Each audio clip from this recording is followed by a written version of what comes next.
अस्सलाम वालेकुम दोस्तों, उम्मीद करता हूँ आप सब खैरियत से होंगे। मैं हूँ हकीम शाह अंसारी दवाखाने से। तो दोस्तों, आज हम आपके लिए लाए हैं माजून फ़लास्फ़ा। इसके बहुत ज़्यादा फ़ायदे हैं। सर्दी में कई बार ऐसा होता है कि कई जो हज़रात होते हैं उनको पेशाब बार बार आता है, पेशाब के कतरे शुरू हो जाते हैं, अब मिसाने में बहुत ज़्यादा कमज़ोरी हो जाती है। तो माजून फ़लास्फ़ा उसके लिए बहुत ज़्यादा कारआमद चीज़ है। आप देख सकते हैं इस पर लिखा हुआ, इसका सारा इस्तेमाल आप पढ़ भी सकते हैं। तो दोस्तों, आप इससे बहुत ज़्यादा फ़ायदा उठा सकते हैं। इसकी जो मौजूदा कीमत है वो 160 रुपये है। किसी भी आप पंसार स्टोर से इसको परचेज़ कर सकते हैं। इसमें जो जो अज़ा शामिल है वो आप देख सकते हैं।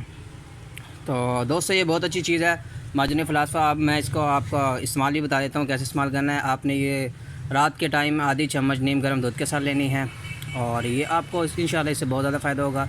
आप किसी भी पंसार स्टोर से इसको परचेज़ करें और बहुत ज़्यादा फ़ायदा उठाएँ। दोस्तों, वीडियो देखने का बहुत ज़्यादा शुक्रिया। मिलते हैं आपको अगली वीडियो में। अपना बहुत ज़्यादा ख्याल रखिएगा। अल्लाह हाफ़िज़।